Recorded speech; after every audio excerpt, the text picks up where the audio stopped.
Muchísimas gracias por acompañarnos el día de hoy. Es un gusto presentar un nuevo webinar de la serie Salud y Felicidad del Hospital Médica Campestre. El día de hoy nos acompaña como moderadora la licenciada Ana Carola Escobar Espinosa, directora comercial del Hospital Médica Campestre. Ella es licenciada en Mercadotecnia y cuenta con una certificación en coaching ontológico. Les damos la más cordial bienvenida. Comenzamos nuestro webinar.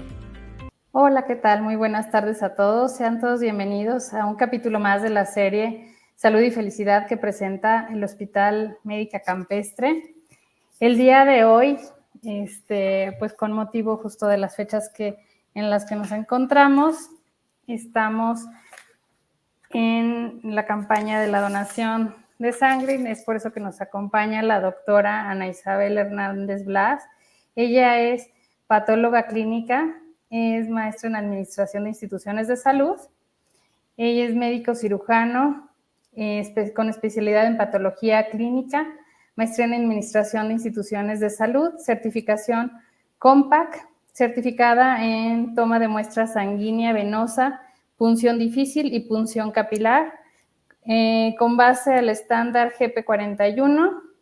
También ha estado en la Secretaría Sociedad Oaxaqueña de Patología Clínica, miembro de la Sociedad Oaxaqueña de Patología Clínica en el 2019, miembro de la Asociación Mexicana de Medicina de Transfusión en el 2019 y actualmente es directora de Proquimed. Doctora, pues bienvenida y muchas gracias. Le dejo el micrófono para que pueda dar su plática y nos vemos en un momento más. Gracias, buenas tardes nuevamente. Buenas tardes. Gracias por el espacio y por permitirnos compartir esta información con las demás personas que nos escuchan. Con mucho gusto, doctora. Bueno, en esta ocasión vamos a hablar de la donación de sangre altruista. Como sabemos, el día de mañana se conmemora el Día Internacional del Donante de Sangre. Entonces, la finalidad de esta plática es sensibilizar un poco sobre qué es la donación de sangre.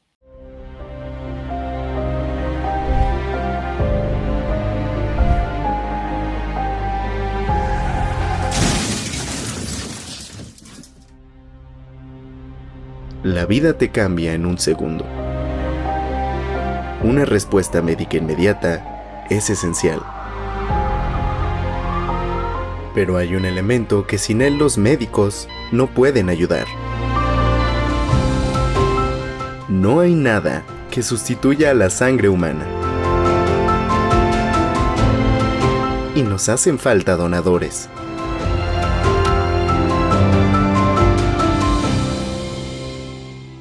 Proquimed, Banco de Sangre.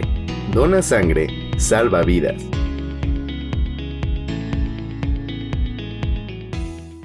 Bueno, vamos a hablar un poquito, creo que en otras charlas ya lo hemos hecho, de la composición de la sangre. Este es un esquema muy práctico en donde mostramos que la sangre está constituida en alrededor de un 62% de plasma. ¿Qué es el plasma?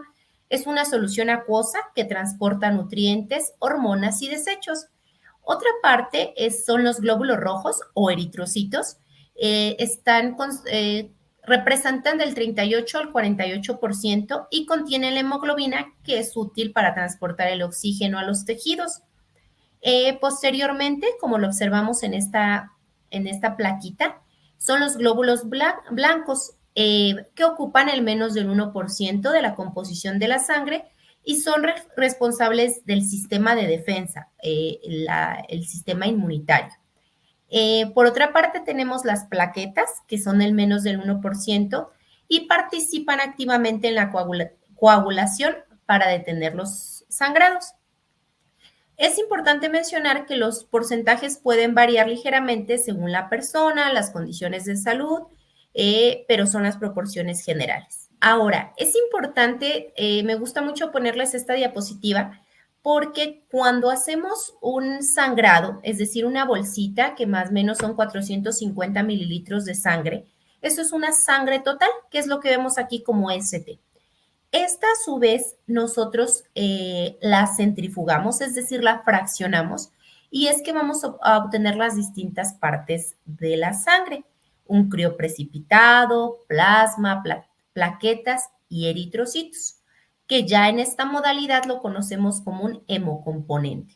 Del plasma van a derivar los factores de la coagulación y la albúmina. Es importante mencionar que no es lo mismo la vida media que tiene la sangre y sus componentes en vivo, en la circulación, que una vez que la extraemos.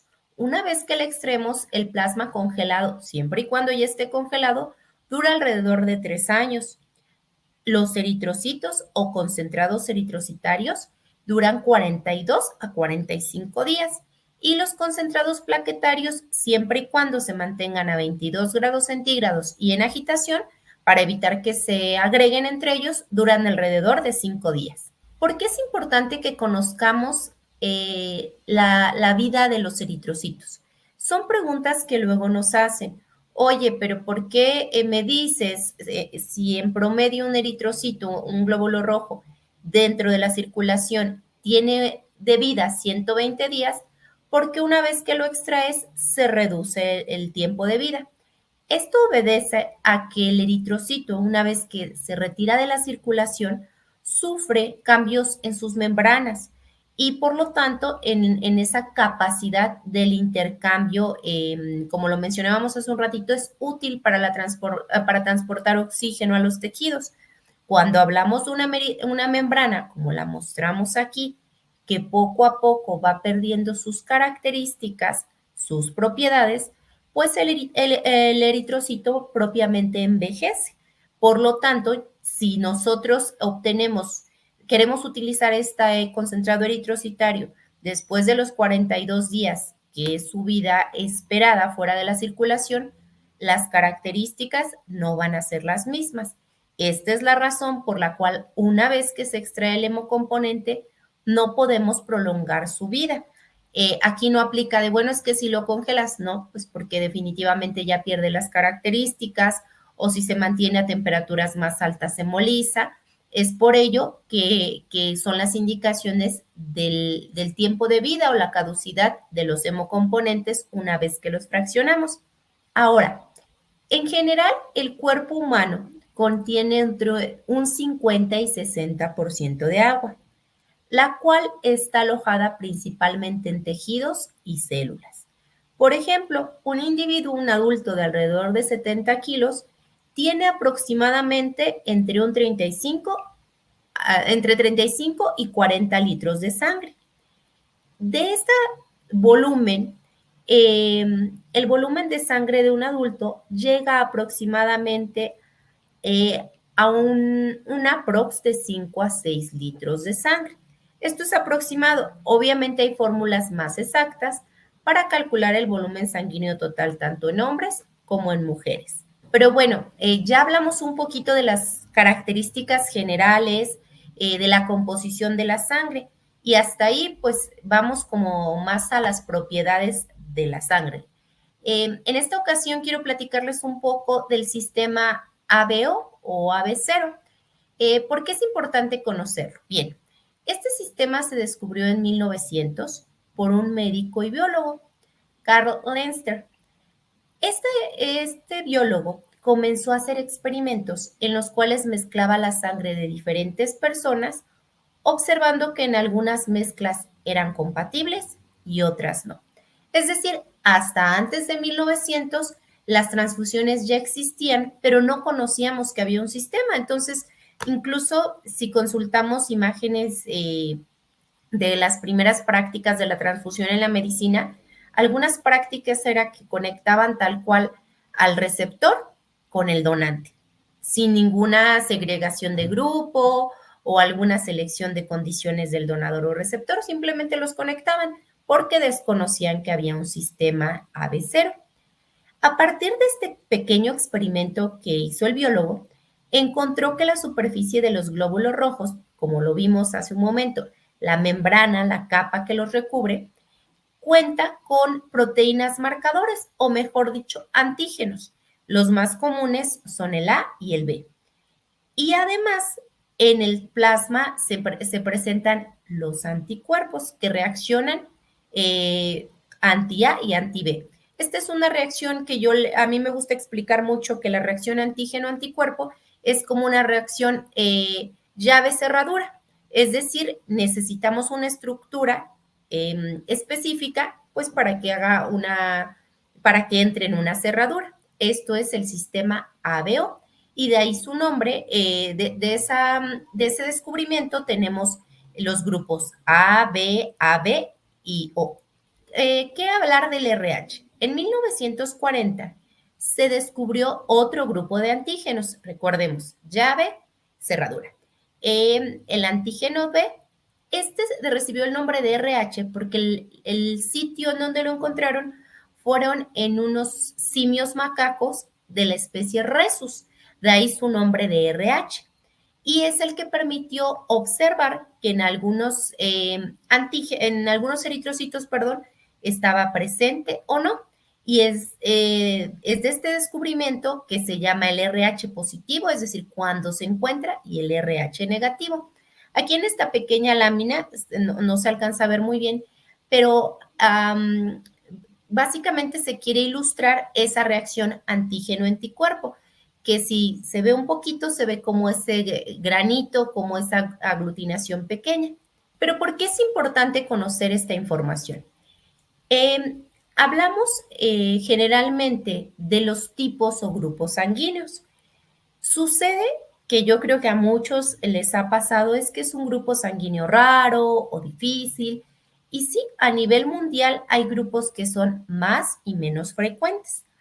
A nivel mundial, el grupo más común es el O positivo, con un 38% de personas que tienen este tipo sanguíneo, seguido del A positivo con un 34%, un B positivo alrededor del 9%, O negativo en un 7%, A negativo en un 6%, AB positivo en un 3% y un B negativo en 2%. Finalmente, el grupo sanguíneo más raro, más complicado de conseguir es el AB negativo. Esta ilustración, traducida a regiones, a países, básicamente nos representa lo mismo. En México, el grupo sanguíneo más común es el O positivo, seguido del A positivo, posteriormente B positivo y al final el grupo AB. Pero ¿por qué hago mucha mención a los grupos sanguíneos? Bueno, los grupos sanguíneos en la población varían. El receptor universal es el grupo AB positivo, mientras que el donante universal es el O negativo. Y en México, alrededor del 56% de la población en México es O positiva. Como lo mencionábamos anteriormente, el siguiente grupo de frecuencia es el A positivo. Me gusta explicar con esta lámina a qué nos referimos con el receptor universal. Es decir, un individuo que es grupo AB positivo puede recibir sangre, es decir, le pueden donar todos los grupos: A positivo, A negativo, B positivo, B negativo, AB positivo y AB negativo, O positivo y O negativo. Estos individuos pueden recibir en concentrados eritrocitarios cualquiera de estos grupos sanguíneos. Sin embargo, ¿a quién le pueden donar? Pues solo le pueden donar a personas que tengan el mismo grupo. ¿Qué pasa con el donador universal, que es el O negativo? Bueno, también es un grupo no muy común, pero ¿quién le puede donar? O sea, el O negativo puede donar a todos los grupos, pero solo puede recibir su mismo grupo, es decir, el O negativo. ¿A quién le puede donar? A un A positivo, A negativo, B positivo, B negativo, AB positivo, AB negativo, O positivo y O negativo. En este caso es importante mencionar algo que incluso comentamos con las áreas médicas. Cuando nosotros nos enfrentamos ante a una emergencia, recordemos que es muy diferente una urgencia a una emergencia. Una emergencia médica es toda aquella situación que pone en riesgo la vida. Entonces, la vida y la función. Entonces, en este caso, cuando nosotros el médico, ya sea el de urgencias, el quirúrgico, nos indica que es una emergencia, hablemos de un accidente, una hemorragia masiva, y no hay oportunidad de tomarle la prueba piloto al paciente, verificarle el grupo sanguíneo, buscar unidades compatibles. Los concentrados que se mandan como urgencia precisamente son los O negativos, porque es el donante universal. Independientemente del grupo sanguíneo que sea mi receptor, pues el O negativo le es funcional. Es por ello que también es difícil de conseguir. Bueno, pero además del grupo sanguíneo, ¿qué más le hacemos a la sangre? Porque muchas veces tenemos donadores que nos preguntan, bueno, ¿y qué le hacen a la sangre? O sea, además de estudiarla, la hemoglobina, los leucocitos, las plaquetas, como a grosso modo, ¿qué más le hacen? Bueno, además del grupo sanguíneo y RH, nosotros normativamente hacemos las siguientes pruebas serológicas: hepatitis C, hepatitis B, VIH, sífilis, brucela y Chagas. Es importante mencionar en el proceso de nuestra donación que nosotros esto sí o sí lo hacemos, no solo porque es normativo. Hay quien me ha llegado a preguntar, oiga, pero ¿por qué no hace la determinación, no sé, de pruebas tiroideas? Estos estudios serológicos obedecen a que son los que se pueden transmitir por una transfusión sanguínea. Es por ello que son los estudios que realizamos. Oiga, ¿por qué no hacemos una hepatitis A? La vía de ingesta, de adquirir el virus de la hepatitis A no es sanguínea, es fecal oral. Entonces, es por ello que son las pruebas que le hacemos. Obviamente, estas pruebas se le realizan antes de que nosotros podamos liberar una unidad. Aquí me quiero detener en esta lámina por lo siguiente. Es importante que ustedes como candidatos a donación o incluso como familiares que han necesitado algún familiar o alguna persona cercana un hemocomponente, conozcamos cuál es la ruta de la sangre. Yo entiendo la urgencia, pues muchas veces son situaciones que no esperábamos, algunas no son cirugías programadas, pero cuando se trata de la ruta de la sangre, como lo marca esta lámina, no quiere decir que si yo doné a las 8 de la mañana, esa sangre por aquí la desconectan, le quitan la agujita, le ponen otra y se la ponen a mi paciente. No funciona así. La ruta de la sangre va más allá de esto. Primero es pues hacer una correcta valoración del candidato a donación, no solo para que evaluemos el obtener una unidad segura, un hemocomponente seguro.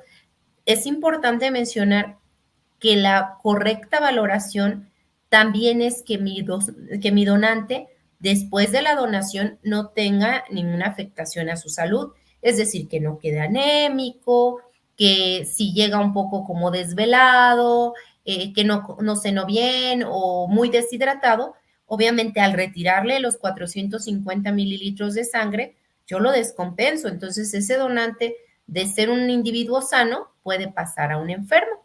Entonces ya se hizo una correcta valoración. Ok, valoramos en primera instancia la hemoglobina, los leucocitos, es decir, que no traiga o muy bajitas sus defensas o muy arriba los leucocitos. Eso nos podría hablar de una posible infección que propiamente no necesite con moquito o con diarrea. A veces son como indicios de que pues estamos un poco bajos de defensas. Y plaquetas, porque también, aunque propiamente por una sangre total el volumen que se extrae de plaquetas es menor, pues tampoco lo podemos dejar con una deficiencia de plaquetas. Ok, ya pasó esa valoración, nuestro predonante fue candidato a la donación después de su valoración médica. Hacemos la extracción. La extracción de la sangre, como les he comentado, son 450 mililitros más o menos. Y simultáneamente nosotros cuando tomamos los tubitos para el grupo sanguíneo y la hemoglobina, tomamos unos tubitos que ustedes van a observar en el banco de sangre de tapita roja. Esos tubitos nos van a servir para hacer las pruebas serológicas. Entonces ya tengo mi bolsita de sangre, ya tengo mis tubitos de sangre. Ahora, ¿qué sigue? Bueno, voy a esa bolsita de sangre, la voy a centrifugar y es lo que nos va a dar las tres partes: concentrado eritrocitario, plasma y plaquetas. Antes de que esa unidad nosotros le llamamos liberarla, es decir, que le pongamos en nuestras bolsitas, van a observar que lleva una etiquetita que dice sangre segura. Antes de que nosotros podamos poner esa etiquetita que dice sangre segura, pues tenemos que hacerle las pruebas serológicas, repitiéndolas: VIH, hepatitis C, hepatitis B, sífilis, brucela y Chagas. Ok, ya hicimos esas pruebas, salieron negativas, perfecto. Entonces, ahora sí, esa unidad ya la pongo como sangre segura, la almaceno a temperatura de refrigeración, ya está lista para poder ser distribuida y obviamente con la indicación médica transfundirla. Pero ¿qué sucede si en esta parte de los exámenes sale reactivo a una serología infecciosa, la que sea? En ese momento nosotros esa bolsita con todas sus partes la desechamos y tenemos un protocolo ya muy completo, muy alineado a que busquemos al donador, más allá como con fines de preocuparlo, ¿no? Parte de nuestra función es brindarle la orientación, tomarle alguna prueba adicional de sangre, incluso a la bolsita se le vuelve a tomar una muestra para corroborar que ese resultado puede ser o un verdadero positivo o puede tratarse de alguna otra reacción, pero este seguimiento lo llevamos en el banco de sangre. Ojo, nosotros llevamos el seguimiento de la detección, de la orientación, de las notificaciones pertinentes y se le brinda toda la información para que, de ser necesario, pues atienda en otra institución para que les pueda brindar un tratamiento. Entonces, para mí es muy importante a todos los que nos escuchan darles a conocer esta ruta de la sangre, porque aunque entiendo que muchas veces son situaciones de urgencia, pues también cuando son programados, sí hemos tenido donadores que van por la mañana, no sé, la transfusión va a ser a las 12 del día y a las 10 ya dicen, no, pues ya la sangre debe de estar. O sea, esto lleva un proceso y el proceso no es con fines de obstaculizar la información o de tardarle su hemocomponente. Nos demoramos para que realmente la sangre que puedan recibir los pacientes sea una sangre segura. Bueno, aquí estamos, yo creo que van a estar muy pequeños nuestros requisitos de donación. En general, pues los pueden consultar, también los tenemos en nuestras redes. A grosso modo, son los siguientes: el haber dormido bien, hay medicamentos que sí, si nosotros los tomamos porque tenemos una infección, es obvio que pues la situación de base nos indica que no estoy apto para donar.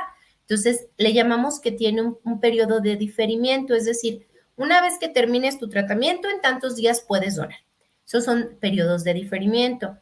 Otro que puede ser un periodo de diferimiento, a lo mejor los individuos que viven con hipertensión sí pueden donar, siempre y cuando ese día que se presenten se encuentren controlados. Las personas que viven con diabetes también, siempre y cuando su padecimiento esté controlado, su tratamiento no sea insulina.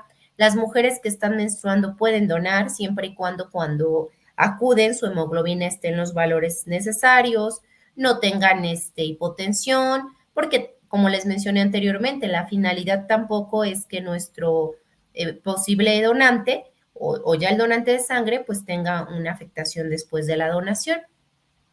También es importante que procuren ir con ropa que no sea muy ajustada, es decir, una manga corta o sin mangas, pues para que les resulte más cómodo al momento del sangrado, aseados precisamente pues para que las soluciones no irriten. Muchas veces hablamos sobre el ayuno. Hay personas que caen en el extremo de un ayuno muy, muy prolongado, es decir, más de 12 horas. Eso no ayuda. Definitivamente recordemos que gran parte de ese volumen sanguíneo que se está extrayendo es agua. Entonces, si yo de por sí voy deshidratado, si de por sí un día antes tuve mucha como abstinencia de alimentos, pues al otro día no me puedo descompensar y me voy a sentir mal no por el volumen de sangre, sino por el ayuno. Se puede consumir hasta 4 horas antes fruta, jugos, incluso aquí en el banco de sangre cuando tenemos donantes que tienen un ayuno prolongado, les indicamos un juguito, un café, fruta ligera, con la finalidad de que antes de donar se preparen para estar en condiciones de su donación. Y bueno, como les menciono, es como el folletito largo básicamente es el pequeño resumen de lo que hemos estado platicando, los requisitos, el servicio de donación en Proquimed lo tenemos de lunes a viernes, de 7 de la mañana a 6 de la tarde, y los sábados y domingos de 7 a 1. Y es importante también mencionar, esto es con fines de donación, como tal como banco de sangre, es decir, para recibir solicitudes, atenderlas y distribuir hemocomponentes, funciona a las 24 horas. Bueno, aquí para cerrar un poco, me gustaría nuevamente sensibilizar. Hasta el momento la sangre no es un producto, por así llamarlo, de uso médico que podamos elaborar. Actualmente no contamos con alguna fórmula farmacéutica que permita que sustituya la sangre. Es por ello que nosotros constantemente invitamos a que la donación sea altruista. Altruista porque de esa manera somos conscientes que es un beneficio para quien lo va a recibir, más que es un compromiso, ¿no? Desafortunadamente México es de los países donde tenemos muchas áreas de oportunidad en el tema de la donación altruista. Lo vemos como un debo de, o pues bueno, como un requisito, pero desconocemos que es todo esto que les explicaba. No es lo mismo alguien que está consciente que puede ser un apoyo para un paciente al otro extremo. Si yo estoy en condiciones o incluso lo hago porque, bueno, pues es el requisito que tengo que reponer la sangre y aunque no esté en condiciones, pues perjudicamos a dos personas, a quien pueda recibir esa sangre y por supuesto nuestra salud. Entonces yo los invito, no solo, como les comento, mañana es el Día Mundial del Donante de Sangre, pero no solo por fines del Día Mundial, que sensibilicemos la importancia de la donación, porque en cualquier momento son situaciones que no siempre se pueden prever y que contemos con esa red de abasto que a todos nos es de utilidad. Muchas gracias.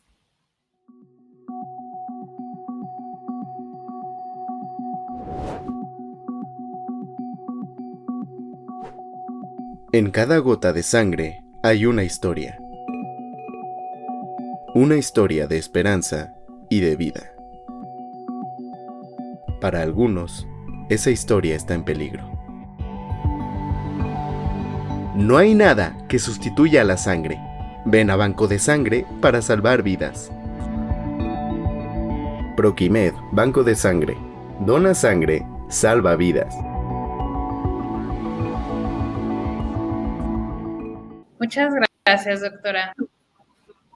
Muchas gracias. Creo que es un excelente tema, pues justo con el tema del Día de las Donaciones, o sea, hacernos conscientes.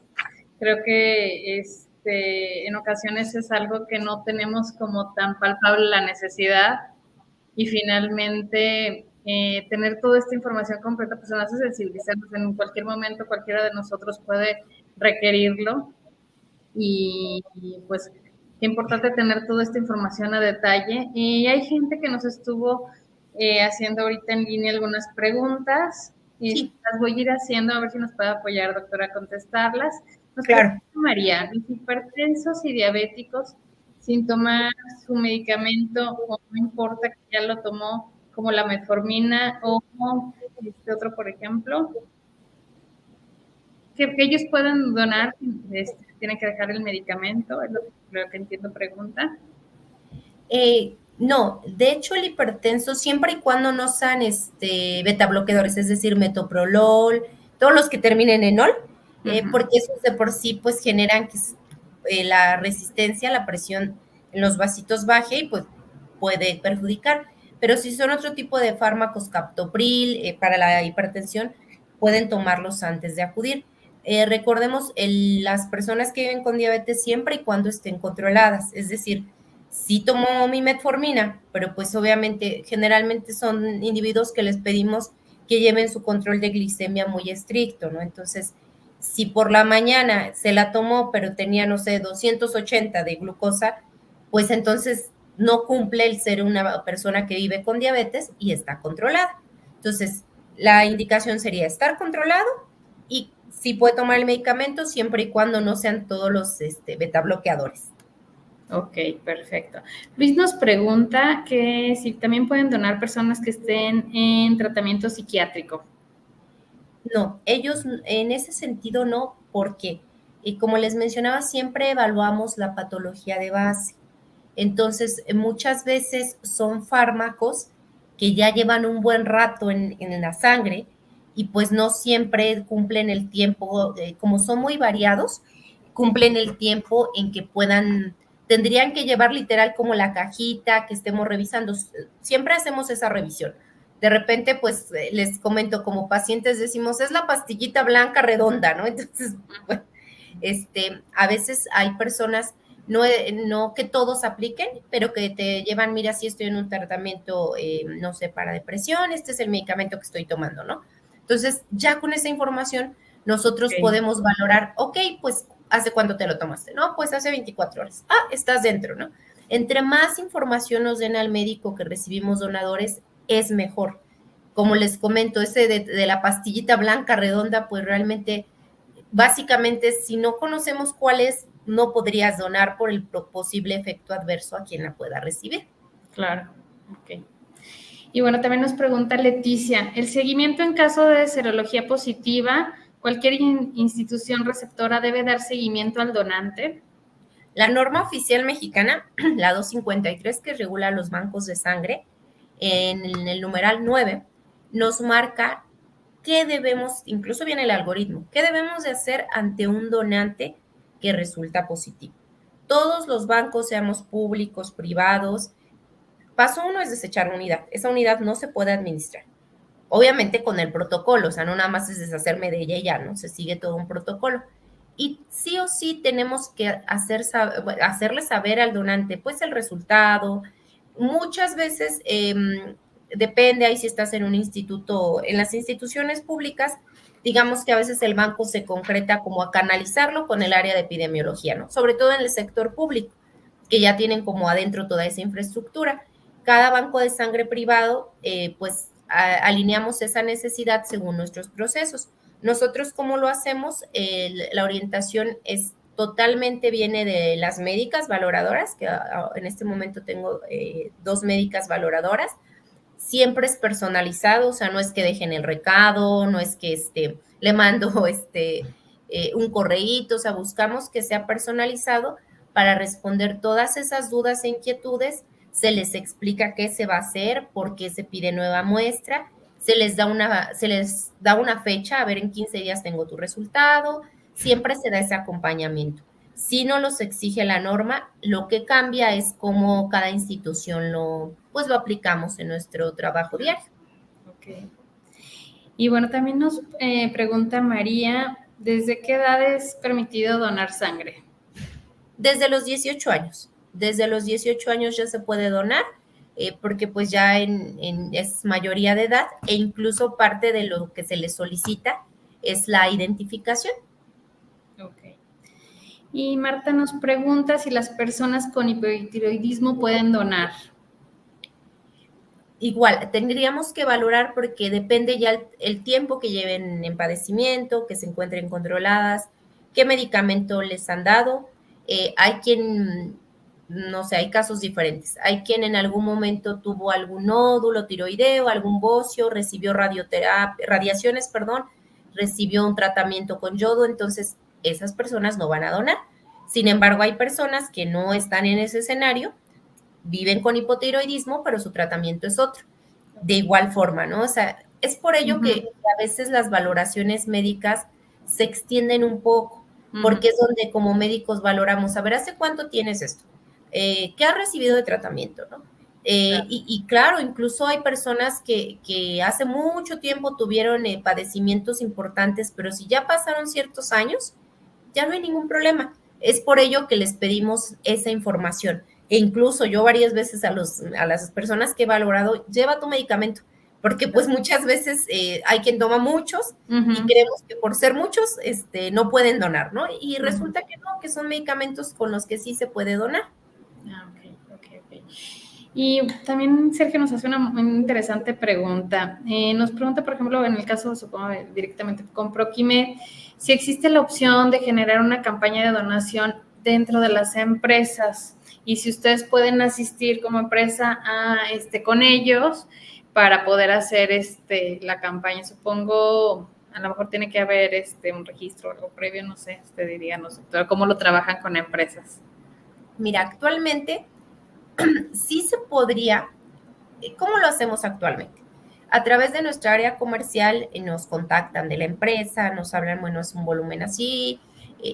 Actualmente sí se les pide acudir allá al banco de sangre, porque como les mencionaba, muchas cosas son al momento. La citometría hemática, pues obviamente los sillones de donación, o sea, las balanzas, ahorita no les puse un dibujito, pero hay unas balanzas que es mientras se está extrayendo la sangre, pues se está moviendo. Todo eso es material que está calibrado y ajustado para estar en sitio. Sí sería como casos muy puntuales que lo llevemos a través de nuestro canal comercial para explorar alternativas, ¿no? Después de cierto volumen, sí sucede, o sea, sí, no nos ha sucedido a nosotros, pero muchas veces para otros eventos, ¿no? De donación, inicialmente hay muchos interesados, ¿no? Y llegan y son poquitos. Entonces, también recordemos que no se puede quedar ahí la sangre todo el día, es decir, pues se tienen que llevar contenedores especiales. Entonces, lo que nosotros hoy ya ofrecemos son esas facilidades.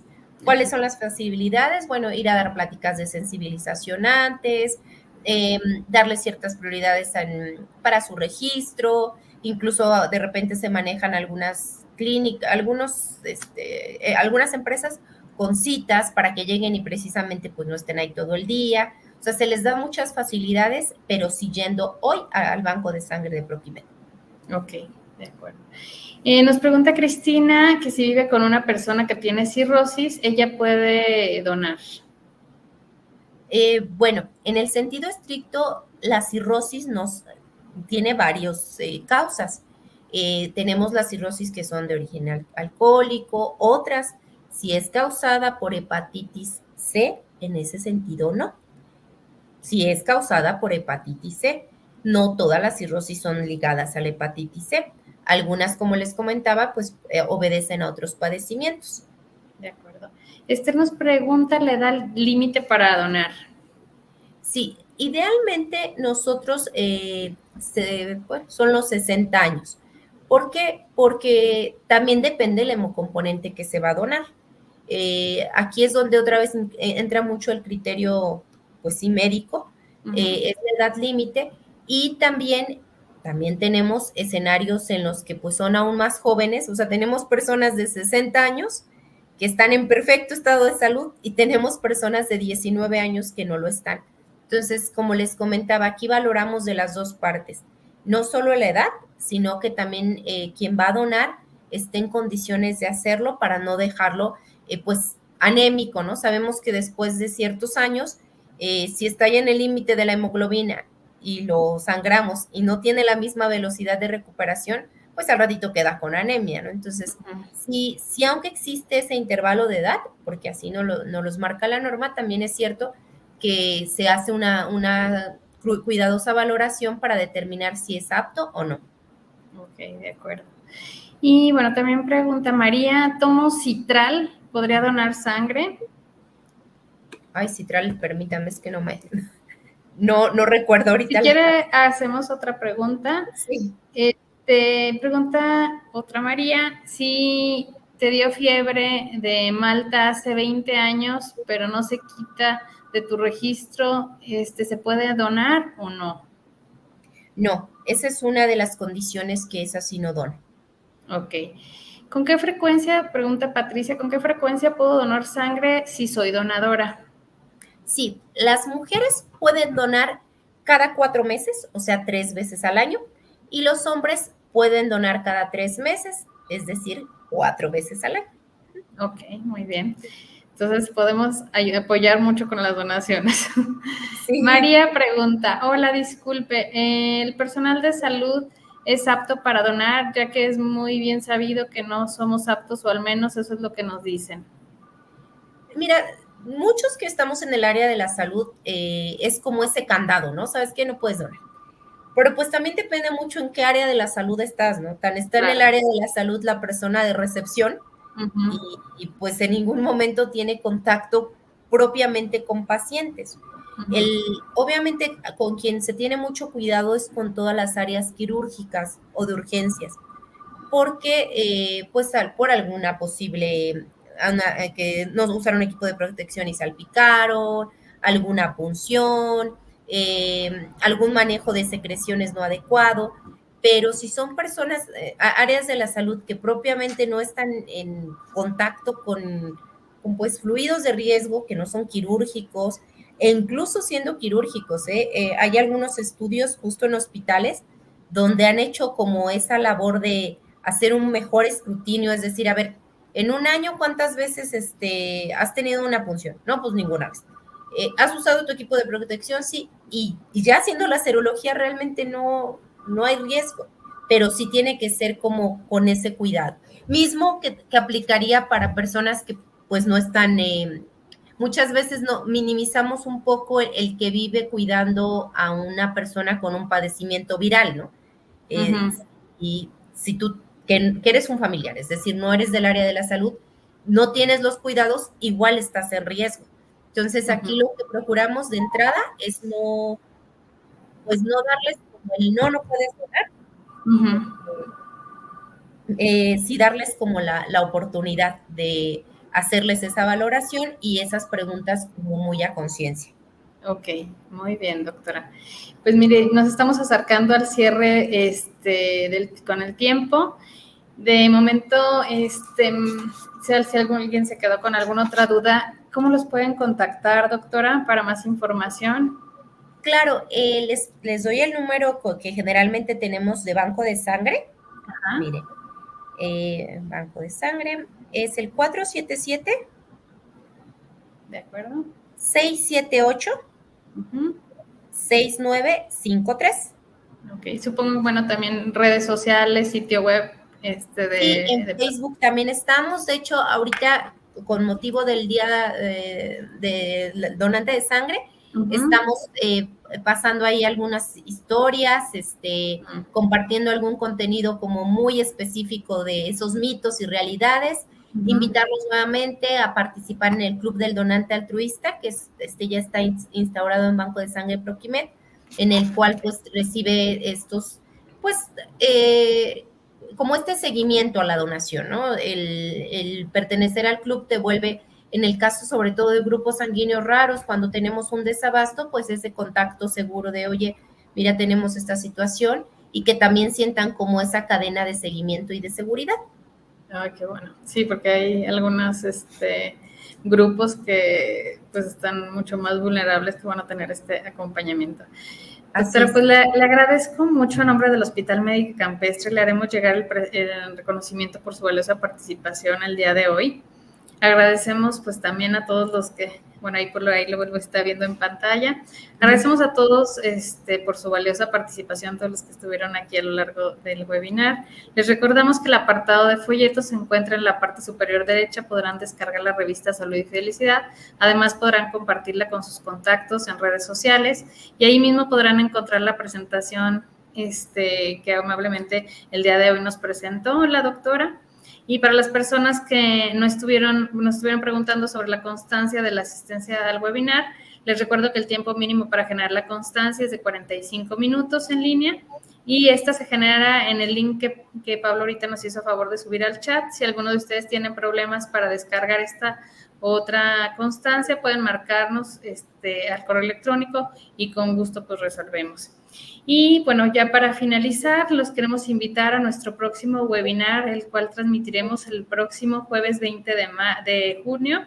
Lo va a impartir el doctor Marco Discareño García, que él es médico radiólogo, y el tema que abordará será resonancia magnética de próstata. pues los esperamos, que tengan una excelente noche. Muchas gracias, doctora. Gracias, Pablo. Gracias. Y gracias a todos los que nos estuvieron acompañando el día de hoy. Que tengan una excelente tarde. Gracias, hasta luego. Hasta luego.